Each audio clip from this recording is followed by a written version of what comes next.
भेंटकर सम्मानित किया जा रहा है।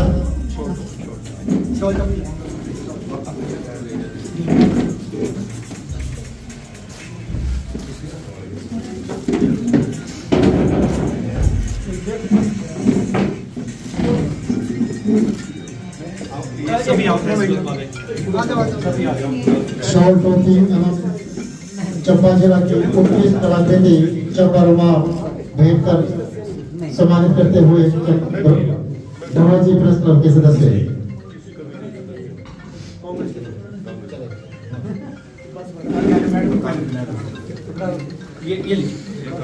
धन्यवाद। इसके पश्चात हमारा पुनः आग्रह रहेगा अध्यक्ष प्रसाद एवं सभी सदस्यों द्वारा कि वे पूर्व मंत्री श्रीमती आशा कुमारी जी को शॉल टोपी एवं चंपा फूल भेंट कर सम्मानित करें।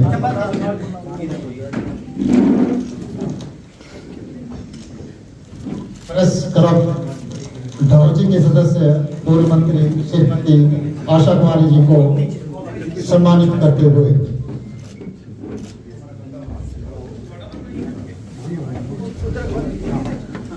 धन्यवाद। हम सादर आग्रह करेंगे सभी सम्मानीय प्रेस प्रतिनिधि से अपना अपना स्थान ग्रहण कर लें ताकि पत्रकार वार्ता को शुरू किया जा सके।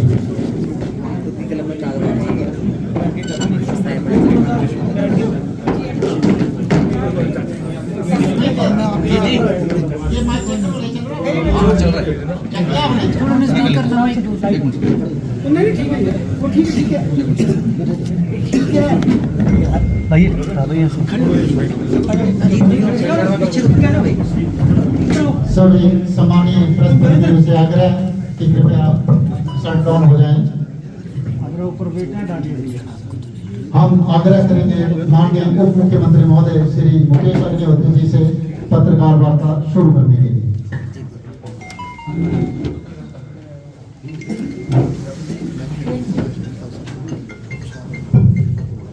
ये टेबल ही आगे ले लो थोड़ा।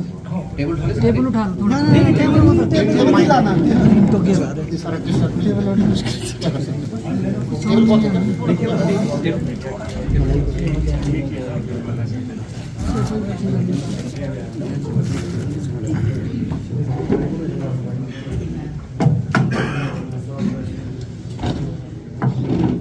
अभी हमने के लिए 24/7 हमारा ऐलान था कि हिमाचल प्रदेश में सबसे पहले डलहौजी को 24/7 पानी की सुविधा दी जाएगी, टैप वाटर की नलके के पानी की सुविधा दी जाएगी। और उस दिशा में हमने अभी फाउंडेशन स्टोन किया है 31 करोड़ रुपए की योजना का। और इसे 9 के 9 वार्ड है ना, 9 के 9 वार्ड जो हैं वहाँ जो है हम 24/7 पानी देना चाहते हैं। और ये एक मॉडल स्कीम हो जाएगी पूरे प्रदेश के लिए। तो आज उसकी शुरुआत की है हमने, और उसके ताकि डलहौजी शहर को टैंकरों से निजात दिला दी जाए। तो मेन तो हम इसलिए यहाँ पे आए हैं। और उसके अलावा जो हमारे पास डलहौजी शहर में जो है लगभग पानी की योजना का 72.5 करोड़ रुपए का कार्य जो है शहर और कैंटोनमेंट एरिया का बड़े पैमाने पे चल रहा है। और इसमें जो है डिमांड जो है 63 लाख लीटर पानी की है, 63 लाख लीटर पानी की। हम जिसमें से 20 लाख लीटर पानी हम आर्मी और एयरफोर्स को देंगे। तो इसलिए देंगे क्योंकि उन्होंने ये स्कीम साझा की है और 25.50 करोड़ आर्मी और एयरफोर्स ने कंट्रीब्यूशन की है। तो इसलिए जो डलहौजी की जो पेयजल योजना है वो सिर्फ जो है नागरिकों के लिए नहीं है, अलबत्ता सेना के लिए और एयरफोर्स के लिए, सबके लिए है, और ये इस दिशा में हमारा काम चल रहा है। और एक डिमांड है डलहौजी सीवरेज स्कीम जो है, इसको हम सितंबर 2023 में जो है 19.5 करोड़ रुपए की लागत से जो है इसको चालू करने कंप्लीट करने का प्रस्तावना है, और 3-4 महीने रह गए सारे। और मनीखेत के और उसके आसपास के गांव के लिए ADB का जो हमारा प्रोजेक्ट चल रहा है वो 36 करोड़ रुपए का प्रोजेक्ट है। और अगर ये सारा देखा जाए, एक मनीखेत बांधने के लिए सीवरेज की स्कीम है, वो 27 करोड़ रुपए की योजना है। तो इसमें जो है हम लगभग 210 करोड़ रुपए के आसपास का काम जो है यहाँ पे करेंगे, डलहौजी और मनीखेत के आसपास है। तो मैं भाजपा के कुछ लोगों का जो है मेरे दौरे पे टिप्पणियाँ मैं पढ़ रहा था। पहले तो ये बात है कि सरकारें निरंतरता में भी चलती हैं, कॉन्टिन्यूटी में भी चलती हैं, लेकिन अगर वो कहते हैं कि ये पिछले राज की है, तो पिछले राज में हमारी विधायक जो है आशा कुमारी ही थी, ये यहाँ पे हमारी विधायक थी, तब तो ऑल द मोर जो है सारा श्रेय इनको जाता है। तो इसलिए हम यहाँ कोई राजनीति करने नहीं आए हैं, हम यहाँ पे विकास के नज़रिए से, कल्याण के नज़रिए से, गरीब की सेवा के नज़रिए से उस एजेंडे को आगे बढ़ाने के लिए आए हैं। और उस एजेंडे के चलते पानी का बड़ा मेजर काम जो है हम डलहौजी में करना चाहते हैं। एक तो आशा जी की वजह से काम होना है, उसमें कोई दो राय नहीं है, हमारी बहुत ही सीनियर कोलीग हैं। और दूसरा जो है हमारे इंजीनियर इन चीफ भी डलहौजी से हैं जी।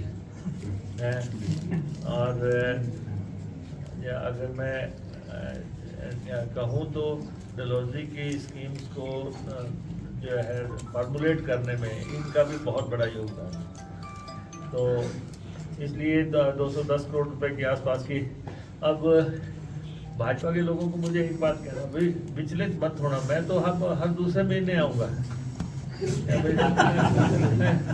इसमें क्या है, ये तो क्योंकि पानी की स्कीमें तो अब दन बढ़ानी है हमने, पानी एक मेजर काम है, और हर कॉन्स्टिट्यूंसी में हमने जो है उसका काम करना, उसका दौरा करना है। हम सबका सम्मान करते हैं, हम सबको रिगार्ड देते हैं, लेकिन किसी भी दौरे को राजनीतिक दृष्टि से आप आंकने का प्रयास न करें। और वैसे भी जो है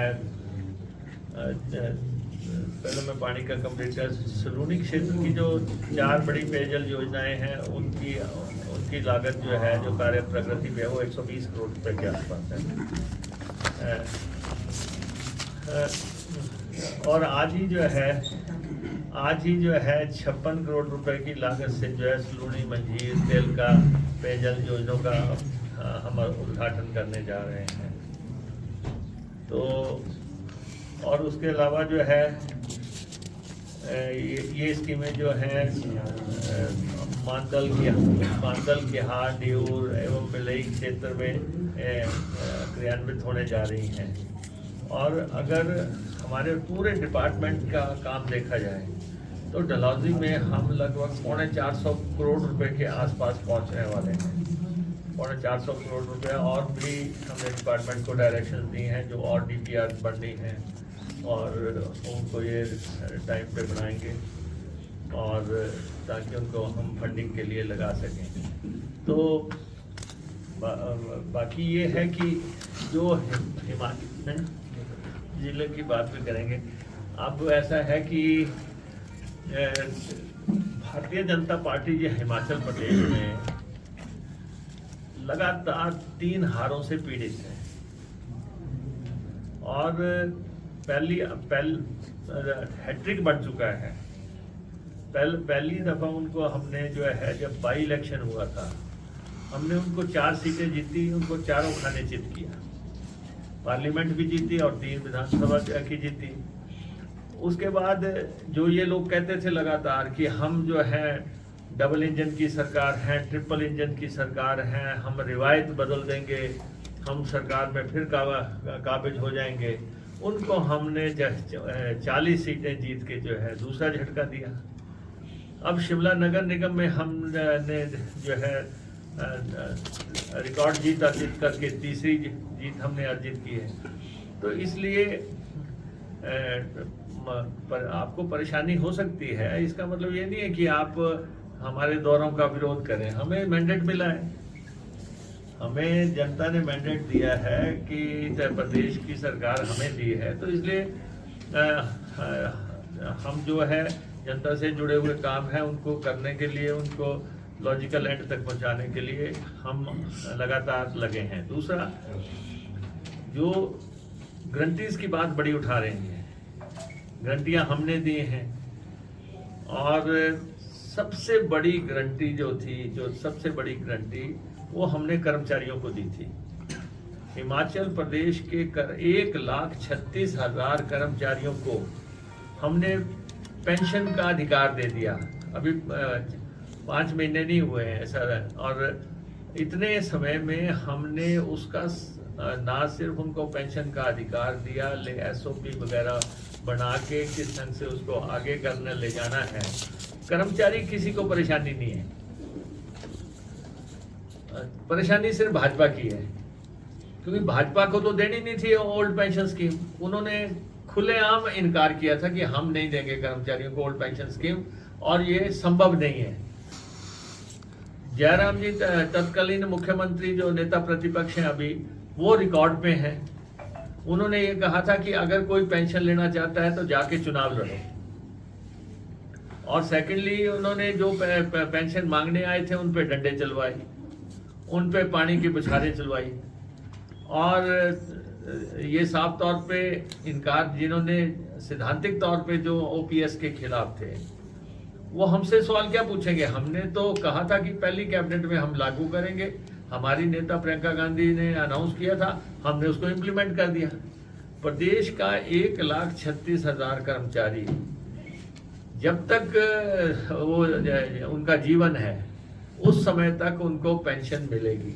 अभी मैंने पेंशन वालों से पूछा, यहाँ तो धन्यवाद करने आए हुए थे सरकार का, हमने उनसे पूछा कि आपको कोई ऐतराज तो नहीं है, कोई पैटर्न पे ऐतराज, कोई दिक्कत है, कोई सलाह आप देना चाहते हैं, कोई बात करना चाहते हैं। उन्होंने कहा नहीं, हम जिस ढंग से सरकार ने फैसला किया है, जैसे सरकार चल रही है, हम उससे पूरी तरह सहमत हैं। तो मियाँ बीवी राजी, क्या करेगा काजी।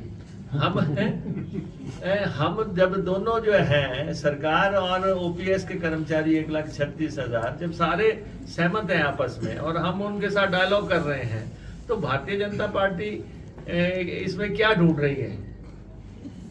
हमने 1,000 करोड़ रुपए का बजट का प्रावधान OPS के लिए किया है। जैसे जैसे कर्मचारी रिटायर होता जाएगा, जिस पैटर्न पे वो पेंशन चाहता है वो हम देंगे। तो इसलिए, और दूसरा ये कह रहे हैं कि जी बाकी गारंटियों का क्या होगा। और तो और मैं देख रहा था कि कर्नाटक के इलेक्शन में प्रधानमंत्री जी कह रहे थे, कम से कम हमारी गूंज साउथ में तो है कि हमने जो किया है हिमाचल प्रदेश में, उसकी गूंज जो है आपको दक्षिण भारत में भी सुनाई दे रही है। देश के प्रधानमंत्री उसकी बात कर रहे हैं।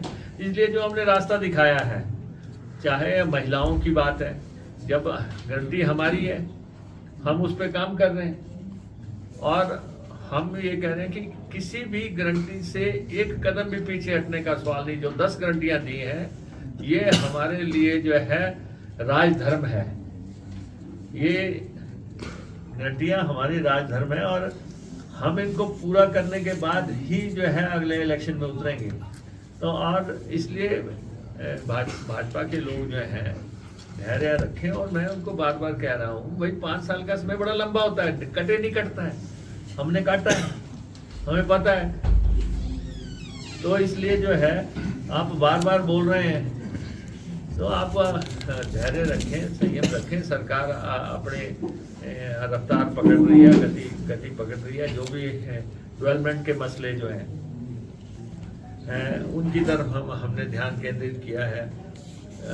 शिमला में सबसे बड़ा रोपवे लगने जा रहा है, 1540 करोड़ रुपए का ट्रांसपोर्ट का रोपवे लगने जा रहा है, ताकि शिमला शहर की ट्रांसपोर्ट की दिक्कतें दूर की जा सकें। और ई बसेस पे हम शिफ्ट कर रहे हैं, 300 इलेक्ट्रिक बसेस हम इस साल खरीदने जा रहे हैं। और उनमें से 75 बसेस जो है हमने आज ऑर्डर कर दिया है 75 बसेस के लिए। और अभी 35 बसें हमारी इलेक्ट्रिक अभी आई हैं, जिनमें से 15 हम धर्मशाला में चला रहे हैं और 20 हम शिमला में चलाने जा रहे हैं। और ये सारी व्यवस्थाएं जो है, हर कॉन्स्टिट्यूंसी का रोड मैप बन रहा है, हर जिले का रोड मैप बन रहा है। और हम सिर्फ ट्रांसफॉर्म में विश्वास करने वाले लोग नहीं हैं, हम किसी एजेंडे पे चलने वाले लोग हैं। और विकास हमारे लिए सबसे इम्पोर्टेंट है। और जो भी यहाँ अभी कुछ लोग कई चीज़ें ध्यान में ला रहे हैं हर इश्यूज पे, उनको हम पूरा करेंगे। हम दृढ़ संकल्प हैं। तो इसलिए पानी का तो डलहौजी के क्षेत्र में बहुत बड़ा काम जो है होने जा रहा है। और इन 5 साल के बाद डलहौजी एक पानी के क्षेत्र में एक मॉडल कॉन्स्टिट्यूंसी होगी। और आप देखें कि हमारा इस प्रदेश में पानी बेचने के लिए 24 कंपनियां काम कर रही हैं, जो हिमाचल का सिर्फ पानी बोतलों में भर के बेच रहे हैं। वाटर क्वालिटी और हमने आज यहाँ पे वाटर क्वालिटी के मानकों के मुताबिक जो है डिस्प्ले लगा दिया है। और हम नलके का पानी, शुद्ध नलके का, यूरोपियन स्टाइल में, कि सीधा जाके नलके से पानी पियो आप और वो शुद्ध पानी होगा। हम उस तरफ बढ़ रहे हैं। लोगों ने तो हमारा पानी बेच के भी पैसे कमा लिए। अगर 24 कंपनियां काम कर रही हैं तो आप समझ सकते हैं। तो हम तो नलके का शुद्ध पानी इस कॉन्स्टिट्यूंसी को, और अब इसलिए हम इसको स्टार्ट कर रहे हैं। 24/7 के लिए बहुत बड़ा संकल्प है कि एक शहर हिमाचल प्रदेश का जो कि इस दिशा में आगे बढ़ेगा, उसके बाद हम जो भी आगे करने का होगा वो करेंगे। आज का दिन भी इम्पोर्टेंट है, क्योंकि एक हम उद्घाटन कर रहे हैं, एक हम शिलान्यास कर रहे हैं। बाकी जिन लोगों को शिलान्यास पे आपत्ति है, तो वही, अगर कोई आपको, जिन लोगों को आपत्ति है, तो अपने राज्य में करना था शिलान्यास, तो तक काम शुरू करना। 31 करोड़ की योजना का काम शुरू हो रहा है, और सरकार बनने के 5 महीने के बाद वो काम शुरू किया जा रहा है। अगर आपने कुछ किया होता तो आप अपने राज में ना, आपने तो, आप लोग तो थे ही पत्थर के सनम। और जो दूसरा जिसका मैं उद्घाटन कर रहा हूँ, वो हमारे सम्माननीय नेता और हिमाचल की पहचान वीरभद्र सिंह जी ने उसका फाउंडेशन स्टोन किया था। तो हम आगे बढ़ रहे हैं। और हमारे डिपार्टमेंट के 4 जो हैं, पेयजल, सिंचाई, सीवरेज और फ्लड कंट्रोल, ये इन चारों पे हम काम कर रहे हैं। अब डिपेंड करता है किसने कितना काम कराना। हमारी तो दुकान चल पड़ी है, थोक की दुकान है, जिसने जितना लेना ले ले। डिपेंड करता है, जो बुलाएगा वो ले लेगा। तो हम तो अपने काम पे लग गए हैं, और हम पानी की दृष्टि से बेहतरीन जो है हर घर तक पहुंचने की कोशिश करेंगे। हुआ क्या है, नल के लग गए और वो सीटियां मार रहे हैं। पिछले वाले का पानी आ नहीं रहा है और आगे नल का लगा दिया, और सोर्स की एक्सपेंशन की नहीं। अब हम सारा सोर्स को स्टडी कर रहे हैं कि कहाँ कहाँ सोर्स सही करना है ताकि पानी नलकों तक बचाए। आपने देखा अगले दो ढाई साल के अंदर पूरे हिमाचल प्रदेश के नलकों में बहता पानी आएगा बिना सीटियों के। हाँ, फर्स्ट क्लास पानी आएगा, उस दिशा में हम लगे हुए हैं। सर एमसी का चुनाव हुआ, आप लोग वहाँ पे जीते हैं, 24 सीटें आपको मिली है, लेकिन उसी दौरान बीजेपी ने कहा कि हिमाचल प्रदेश की जो कांग्रेस की सरकार है वो 5 साल पूरे करने वाले नहीं है। कुछ विधायकों के बयान भी आए थे कि हम इसके बाद जो है सत्ता में आ जाएंगे, बीजेपी का ये कहना है। सर क्या कहेंगे बीजेपी को लेकर? ऐसा है, ये सरकार जयराम जी ने और अपने फॉर्मर स्पीकर जो है हमारे, उन्होंने ये बात कही। वैसे तो दिल बहलाने के लिए गालिब ख्याल अच्छा है। इन दोनों को मैं ये कह देना चाहता हूँ, धैर्य से रहें। इस सरकार को परिंदा भी पर नहीं मार सकता, कोई जो है चोंच भी नहीं मार सकता इस सरकार को। ये इतनी स्थिर स्थायी टिकाऊ सरकार है, 5 साल तक पूरी ताकत से चलेगी, पूरी स्थिरता से चलेगी। और जितनी बार जयराम ये बोलेंगे उतनी बार डिफीट होगी। पहले उन्होंने कहा था तो 4 मिली, फिर उन्होंने पहले उन्होंने कहा था मंडी हमारा घर है और हम घुसने नहीं देंगे, लेकिन हमने वहां जाके सीट जीती और बाकी 3 सीटें भी जीती। फिर दूसरी बार फिर उन्होंने कहा कि मैं दोबारा सरकार बनाऊंगा, रिपीट करूंगा, फिर वही हुआ। अब तीसरी बार कहा नगर निगम में, फिर आपके सामने है। और इसलिए मंथन करें, चिंतन करें कि आखिर 4 महीने पहले जो लोग रिजेक्ट हुए हैं वो क्या भविष्य देख रहे हैं, वो किस बात का भविष्य देख रहे हैं। तो इसलिए बार बार जो है ये बातें करने की बजाय अपना मंथन करें, चिंतन करें। और सरकार चलाने का जिम्मा कांग्रेस पार्टी को मिला है। कांग्रेस अपना काम कर रही है और कांग्रेस के सब लोग जो हैं 24 कैरेट के लोग हैं, वो उनसे कोई आस उम्मीद वो कोई ना रखे जो लोग बार बार बोल रहे हैं।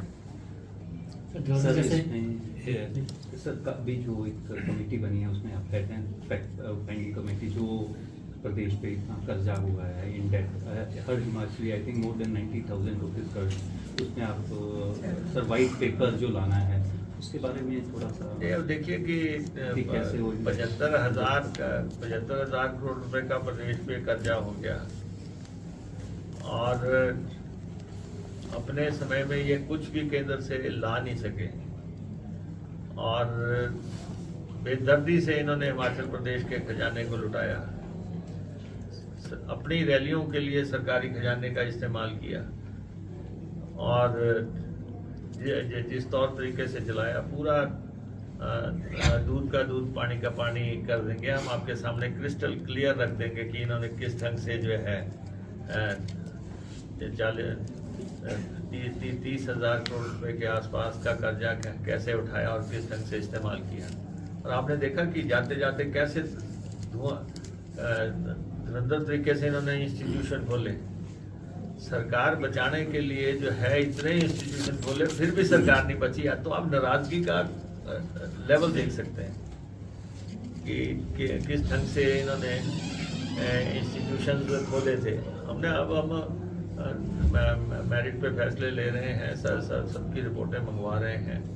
तो इसलिए सरकार स्थिर है, कोई भी जो है रात में या दिन में सपने देखना बंद कर दें और हम अपना काम करेंगे, चाहे वो प्रदेश में विकास का है चाहे कल्याण का है, उस एजेंडे को हम पूरा करेंगे। दूसरा ये निश्चित तौर पर मैं आपके माध्यम से कहना चाहता हूँ, गारंटियाँ हमने दी हैं, गारंटियाँ हम पूरी करेंगे और हम उस पर लगे हैं, उस एजेंडे पे लगे हैं। एक हमने मैनिफेस्टो दिया है, एक हमने गारंटीज दी, और मैनिफेस्टो पे भी वर्क हो रहा है और गारंटीज पे भी वर्क हो रहा है। इसमें ज़्यादा ये सोचते हैं कि शोर मचा के कोई कुछ मिलेगा, तो कुछ हासिल नहीं होने वाला। सर टूरिज्म में भी आए हैं, टूरिज्म के लिए कुछ कर रहे हैं आप यहाँ पे? नहीं अभी नहीं, ऐसा ही इन्होंने आशा जी ने भी और कुछ लोगों ने रोपवेज के बारे में बात की है। मैं जाके अपने ऑफिसर्स को भेजूंगा यहाँ पे। वैसे तो हम इस समय जो है लगभग 4-5 रोपवेज पे शुरुआत में काम हम करने जा रहे हैं। एक शिमला का रोपवे बड़ा इम्पोर्टेंट है, एक बिजली महादेव को रोपवे कुल्लू में हम लगाने जा रहे हैं, एक रोपवे जो है हम यहाँ पे कांगड़ा में वीड बिलिंग का जो है उस पर काम कर रहे हैं, और फिर हम चिंतपूर्णी और बाबा बालकनाथ के रोपवेज पे भी एक काम कर रहे हैं। तो उसके अलावा यहाँ पे बताया गया कि 2-3 बार टीम्स आई लेकिन फाइनलाइज नहीं हो सका। फिर से हम अधिकारियों को भेजेंगे कि चंबा जिला में या डलहौजी के क्षेत्र में क्या डिमांड है, क्या है, उसको भी शमशेर जी पंजाब के सर डलहौजी से बाहर कहीं भी आने जाने के लिए पठानकोट ही एकमात्र होके जाना पड़ता है, तो यहाँ के लिए आपके पास HRTC का पठानकोट डलहौजी बस चलाएंगे हम। ये एक डीलक्स बस की डिमांड है जी। ये नहीं मैं कह सकता, पठानकोट डलहौजी बस चलाएंगे। डीलक्स बस तो सर टूरिस्ट प्लेस है, इसलिए डीलक्स होने कोई भी नहीं है डीलक्स बस। अवेलेबिलिटी पे डिपेंड करेगा, लेकिन इतना निश्चित है कि ये चलाएंगे आप बस। दिव्य हिमाचल दैनिक जागरण से विशाल।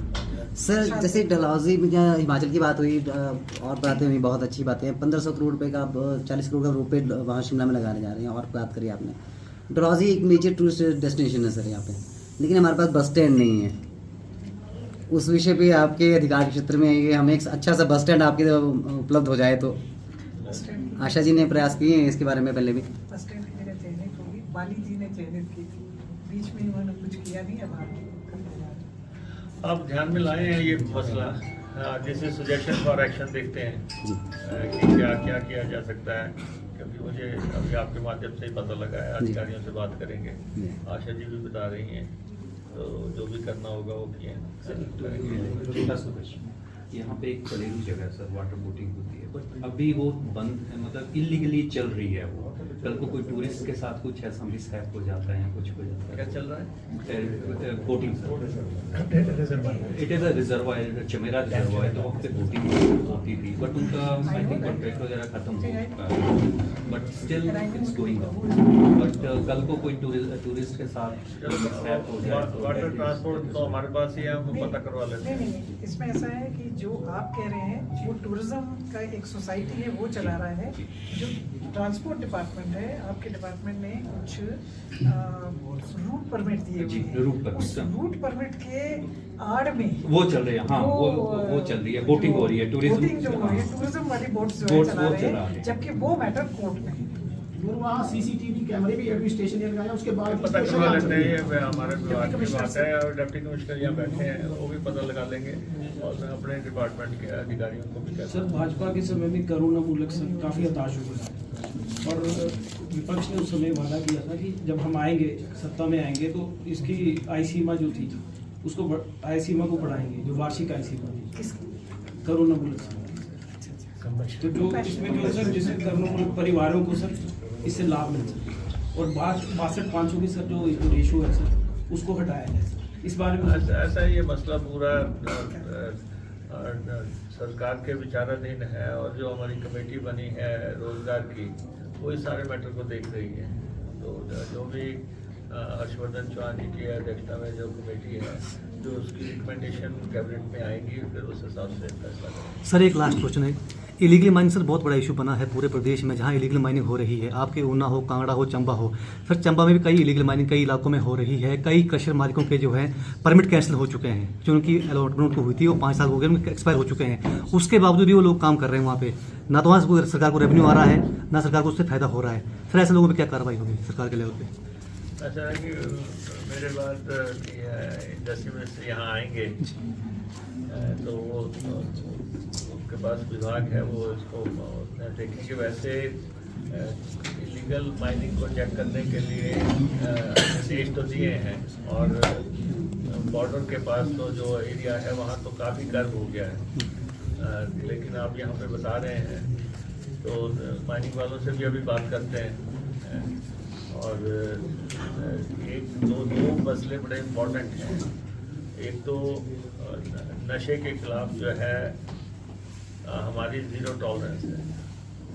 ये जो सिंथेटिक ड्रग्स हैं, चिट्टा है, हमने पूरे प्रशासन को डायरेक्शंस दे रखी हैं सरकार ने, और उसमें बड़े पैमाने पे कार्रवाई करने के लिए पुलिस को कहा गया है। और इसमें आने वाले समय हमने केंद्र को भी लिखा है कि केंद्र कानून बदले, ताकि जो छोटे छोटे भी काम कर रहे हैं उन पर भी शिकंजा कसा जा सके। लेकिन बैक टू बैक हम ये देख रहे हैं कि एक्चुअली ये सप्लाई कौन कर रहा है, वो कौन से बड़े मगरमच्छ हैं, उन पे हाथ डालने के लिए प्रयास हो रहे हैं। और उन लोगों को जमानत ना मिले और उनके संपत्तियां जब्त की जाएं और उनके ऊपर जो है ताबड़तोड़ एक्शन हो सके। तो इसलिए नशे के सौदागर जो है वो उनको हम बख्शने नहीं वाले पूरे, क्योंकि लोगों का जीवन तबाह ना हो, इसलिए हम से नो टू ड्रग्स और बच्चों को जो है खेलों की तरफ लेके जाएं, या और इसमें एक्शन हो सके। और आने वाले समय में और हर जिलों में हम पूछ भी रहे हैं, और डीजीपी लेवल पे भी जो है इसकी मॉनिटरिंग हो रही है, वहाँ भी ऑफिसर लगाए गए हैं। तो जहाँ भी हम जा रहे हैं वहाँ हम ऑफिसर्स को लगातार कह रहे हैं कि नशे पे शिकंजा कसा जाए और माइनिंग पे शिकंजा कसा जाए। माइनिंग में जो लोग रॉयल्टी नहीं देते, लूट मचाई, जिन लोगों ने तांडव मचा रखा था, तो प्रदेश को आय का कोई जरिए रोक रखे और पैसा दिया नहीं, और सब कुछ अपनी जेबों में डालते रहे। और ये सब काम निश्चित तौर पे बिना राजनीतिक संरक्षण के नहीं हो सकते। हम उस पे जो है सारे देख रहे हैं। और नशे में तो हमने ये भी कह दिया है कि अगर कोई पॉलिटिशियन फोन करके किसी थाने में बोलता है या किसी एसपी को बोलता है, डीएसपी को बोलता है, वो उसका चाहे नाम उजागर कर देंगे, तभी जो है इस पे अंकुश लगेगा कि कोई किसी की जरूरत नहीं होनी चाहिए कि वो ऐसे लोगों को बचाने का प्रयास करे। तो जैसे ऑनलाइन कैप्सूल आ रहे हैं, उनके बारे में आप क्या कहते हैं? साइबर क्राइम ऑनलाइन कैप्सूल्स वगैरह जो लोग ऑनलाइन ही मंगा लेते हैं, उसके लिए आप क्या कहते हैं? नहीं, अब ऐसा है ना, लोगों ने तरीके तो 36 तरह के ढूंढे हुए हैं। और अब ऐसा है कि ये जो नशा है, मेल नशा जो है, ये पाकिस्तान एंड दूसरे देशों से आता है, अफगानिस्तान वगैरह से। उन देशों से ये आके तो ये यूनियन का वैसे तो सब्जेक्ट है, सेंटर को बॉर्डर चेक करना है, और जब ये वहाँ से निकल के आ जाते हैं तो दिल्ली वगैरह में भी नाइजीरियन वगैरह का बहुत बड़ा नेक्सस है। ये जो आगे को सप्लाई करते हैं, हमारे यहाँ को भी वो उनका पता नहीं लगता कि कब यहाँ पे सप्लाई करके, तो बहुत बड़ा टीम है। और इसी ढंग से स्टेट तो अंकुश ही लगा सकती है, वो हम लगा रहे हैं। बाकी जो साइबर क्राइम है उनको कैसे डील करना है, क्या है, और पुलिस आने वाले समय में इसको कैसे स्ट्रेंथन करेंगे वो करे। लेकिन हमारा सीधा सीधा है, हम सबसे ज़्यादा कंसर्न है चिट्टा और सिंथेटिक ड्रग को लेकर।